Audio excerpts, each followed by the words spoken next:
Inner Peace, Better Health, where each episode explores the intersection of strength, healing, and transformation. Today, I'm honored to welcome Robert Wheeler, a Navy veteran, former federal police officer, and founder of Battlefitted, a personal development brand dedicated to turning pain into progress. Rob's journey from battling PTSD, anxiety, and depression to reclaiming his power through fitness, mindset, and discipline is nothing short of extraordinary. Through his coaching, podcast, and speaking, he is helping others rise above adversity and tap into their inner warrior. Welcome to the show, Rob. It's an honor to have you. Thank you. I appreciate the opportunity to speak today. Mhm. So, Rob, you have lived through incredible challenges in both military and law enforcement roles. What was the moment that made you decide to take your healing and transformation into your own hands? That's a very good question. And there's a lot of things that developed to me becoming a personal development coach and learning what worked for me. The main thing is I realized in 2018, I had opened up my own gym. I was a strength and conditioning coach. And I lost my gym due to COVID, as much as small businesses did. And I knew that I wanted to continue to coach and help people. But at the time, needing to have employment, support my family, I decided to go back into law enforcement. And from day one, I was just miserable. I just didn't want to be there. I didn't like the work anymore. I didn't have the love or the passion for it. Dealing with people in a negative light just really was an energy drainer. And I knew that I was destined or had a personal responsibility to do more and be more. So at that point, I decided to leave the police department and take my uh, coaching skills from my fitness perspective and then my coaching skills from a law enforcement and military perspective to create Battle Fitted, the Veteran Mindset brand. Absolutely. And what was the first small step you took toward that healing? Um, the first step is just realizing that I had to change my mindset and my belief system. With someone that has mental health issues, I was always operating in the dark. I was always negative. Everything was kind of very bleak and black, and my life sucks, and I hate this, and I don't like that. I had to have a mindset shift, and it just was kind of a breaking point. I was listening to another podcast or something, and they were talking about practicing gratitude, which was something that I never did because I was always negative. So I started to go to bed every night, and whether it was through prayer or meditation or just speaking it to the universe, I would think of three things that I was thankful for, whether it was my wife, my house, having a roof over my head, food in my stomach. And that literally could have been the same three things every night or three different things. And then when I woke up in the morning, the first thing I would say to myself is, it's going to be a good day. Now, initially, I'd have to say that over and over and over and over again from operating from a place of negativity. It was very hard to get out of that mindset, but just repeating that healthy habits instead of negative habits that completely started to shift my perspective. And then I really started to dive deeper into the personal development and realize that there's a lot there to use to help heal us and help us be 1% better each and every day. Mhm. That moment of choice is so powerful. Choosing to fight for yourself.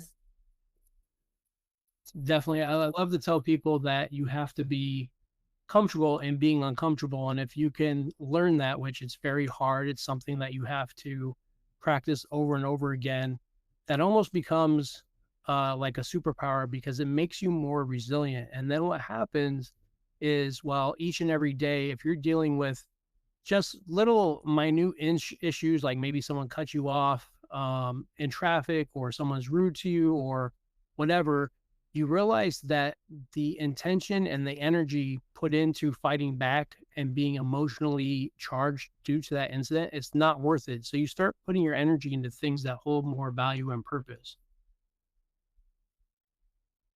Hmm. Absolutely.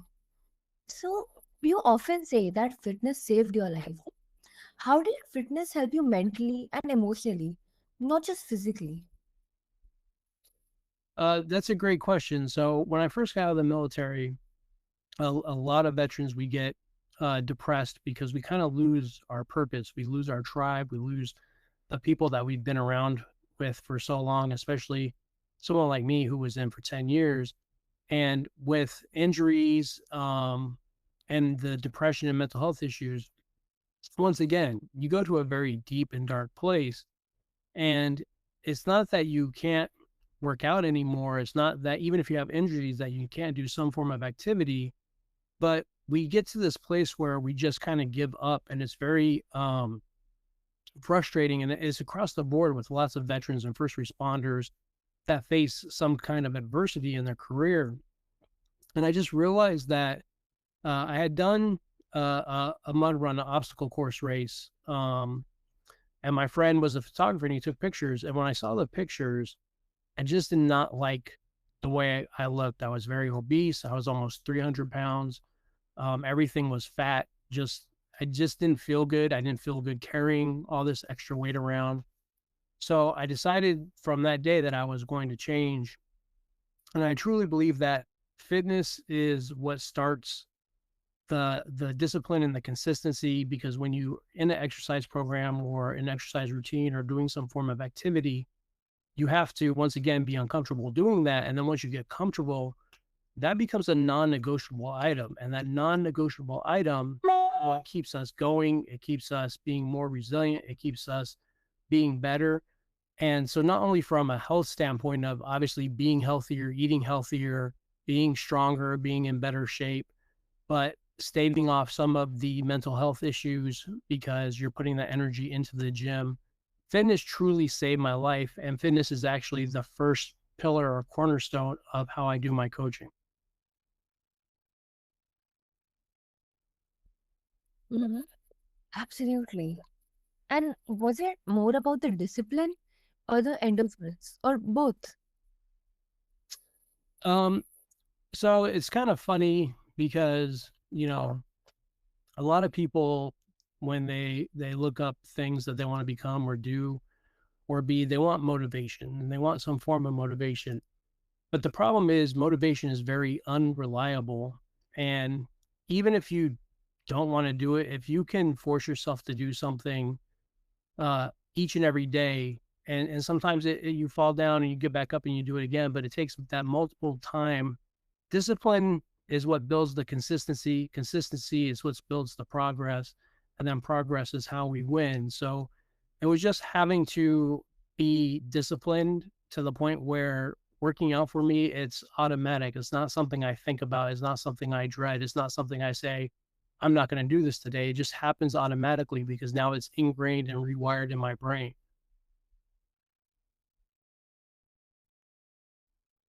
Mhm. And it's amazing how movement can become medicine in ways people don't always expect. Yeah, I mean, I realized when I owned my gym that how important movement was, especially as we get older. I'm 48 now, and I want to have that elasticity to be able to go upstairs, to be able to just walk, run, jump, play with my kids, carry groceries, do those normal tasks that we kind of take for granted each and every day. And I remember in my training when I was coaching clients, and I'd have people all the time that would tell me, I'm not going to do a barbell back squat or I'm not going to do a deadlift. These movements that seem hard and impossible.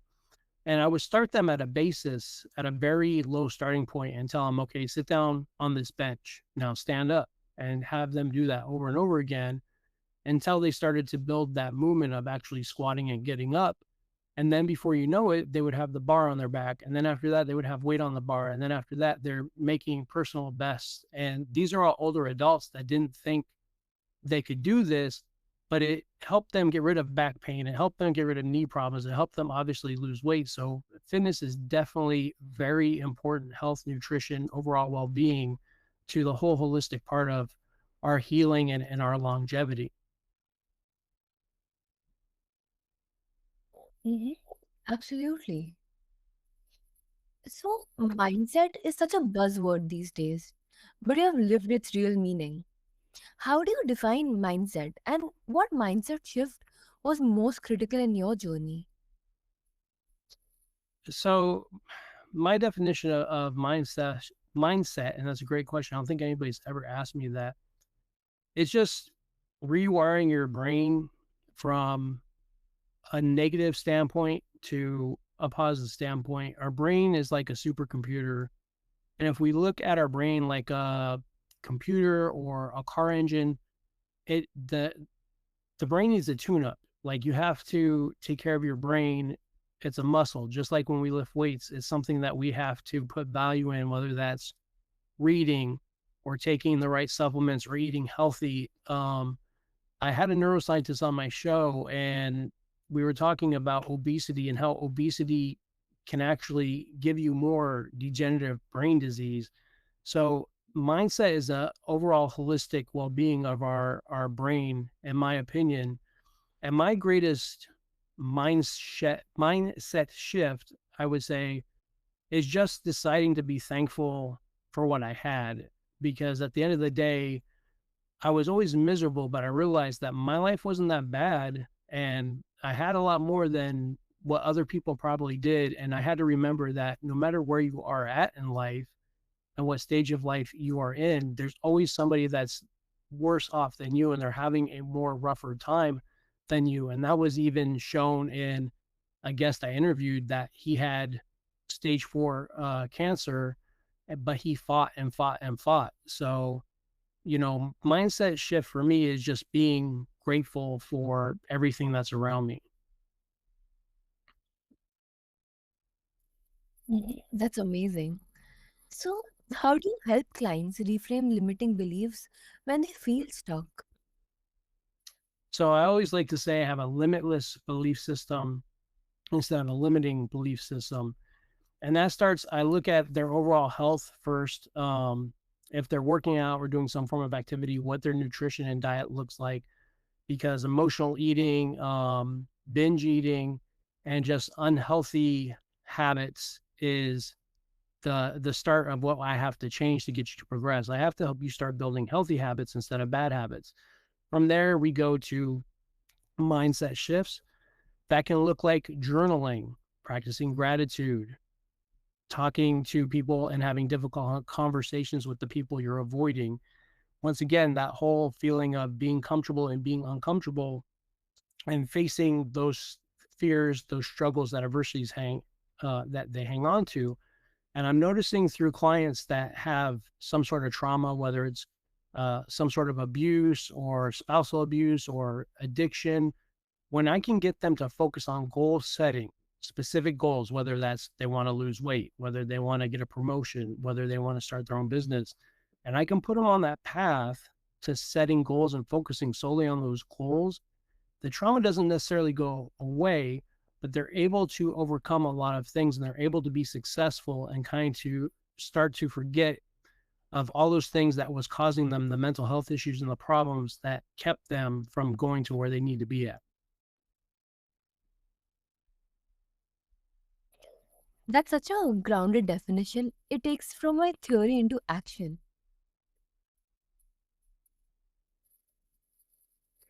Definitely. I think from what the greats teach us, whether it's monks, whether it's gurus, whether it's religious leaders, we have to focus from within at first. If we can't heal the stuff that's going on in our heart and soul, we can't become the person we need to be. We have to be able to have that inner peace. It's so important. And I think once people find inner peace, it's always nice to have money and nice things and be successful. But just having that inner peace and knowing that you're okay and people love you and you're surrounded by friends and family and people who care about you is so important. Hmm. Absolutely. So, in Battling Harder, you talk about turning pain into progress. What does that look like in practice for someone facing deep personal struggles? Uh, Once again, great question. That's the whole mantra. That's the whole prognosis does everything what I do. It's looking, like I said, at the totality of their circumstances, how they're feeling, how they're acting in society, their overall health and fitness and nutrition, and just not even just mindset shifts alone, but just making healthier habits and better choices, especially for us in the United States. We're a nation that is primarily obese, and that's due to overconsumption and to just not really putting a pause or limits on what we do for gratification and for quick insta quick gratitude or quick to have that quick food. We get everything around us so quickly, whether it's Amazon, whether it's you can get anything at a snap of a finger. But true progress, true health, inner health, it all takes time, and anything worth doing takes time. So it's having to sit that person down and have those tough conversations with them and say, look, I can help you, I can change you, I can help you become the best version of yourself, but it's going to take time, and you ultimately have to be the one responsible for doing the work. At the end of the day, I can help a million people, but I can't help a million people if they can't look with inside and do the work themselves. So it starts from within and wanting to make that change. Mm-hmm. Right. So, how can someone tell the difference between pushing through pain versus needing to pause and heal? I think it starts with internal dialogue. Um, I was actually talking to one of my friends at the gym today, and he was telling me a story of how he was working for a grocery store chain and he wanted to be a manager there, and he kept asking and they kept putting him off, and they he kept asking for full time and he kept putting him off, and they kept asking for whatever he wanted to be the best he could, and very hard worker, always show up to on time, always do extra work, always leave late, and they just kept putting him aside, putting him aside, putting him aside. And he told me that internally, staying there, it didn't feel right. That he felt like something was off. He wanted to be the company man, but it just didn't feel right. And long story short, today he went to another grocery store chain where they automatically gave him a promotion to manager. They made him full time. They paid him more. And I think it's not pain like I'm in pain, like my knee hurts or my back hurts. It's heartfelt pain. It's pain in my soul that says, this is not working. This is not right. There has to be more. There has to be better. And my heart hurts. And in order to heal my heart, I have to start being the person I need to be. Mm-hmm. That balance of grit and grace is so needed and so hard to navigate sometimes. Definitely, I agree. I think you have to learn to be very in tune with yourself, whether that is, I think a lot of times, all of us, we need to have time during the day, during the week, whatever. You have to pause and just kind of sit in silence and kind of listen to what, whether it's the universe or God or whatever you believe in, speak back to you and how you feel internally to be able to start to really focus and heal. Mm-hmm. Absolutely. So, what's one fitness or mindset practice you believe everyone should try, regardless of where they are starting? I think one of the simplest and most overlooked things in the fitness industry is just going for a walk. A lot of people, when they see fitness, they get confused, they get upset, they get anxious because there's so many things out there. There's so many things available to us to try to do whatever.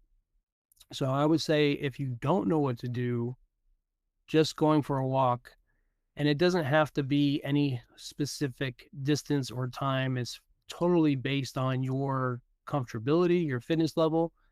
But if you could just walk around the block one time and then, over weeks you build up to two times and over weeks you build up to three times, the power of just walking, especially if you can walk outside, is so amazing. And most people have found that are in a constant fitness routine, when they do take the time just to do extra walking, they see that much more health benefits. It's low impact. Uh, every time I've had back injuries from my military career, I walk. Walking has loosened up my back and helped me heal. I think that's a very underrated thing in society, that people think they have to go to the gym and always lift weights or run or swim or bike. Just go for a walk, go be outside, be in the sun, be have some quiet time. If you're at work, walk around your building. And just that small shift alone, if you did nothing else, would still have huge benefits over your overall health. Absolutely. So, how can someone build consistency when motivation fades?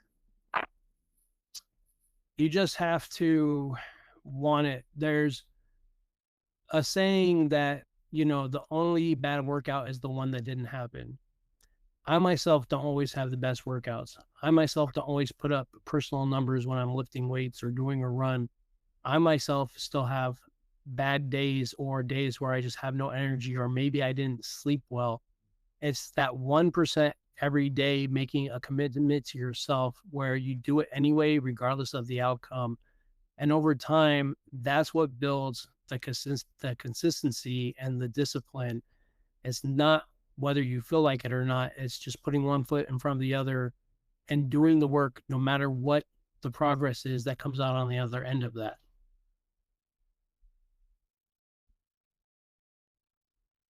That's gold. Consistency really is the secret sauce, isn't it?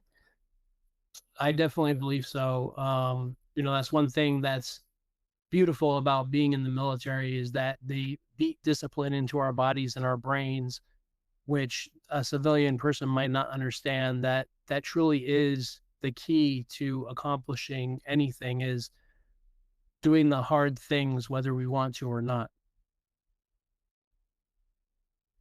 Mm-hmm, definitely. So, Rob, thank you for sharing your courage, your wisdom, and your heart with us today. Listeners, if Rob's story resonated with you, check out Battle Fitted and his podcast, Battle Harder, to dive deeper into building resilience and reclaiming your strength. This is Inner Peace, Better Health, where every conversation is an invitation to rise stronger. So, until next time, take care of your mind, your body, and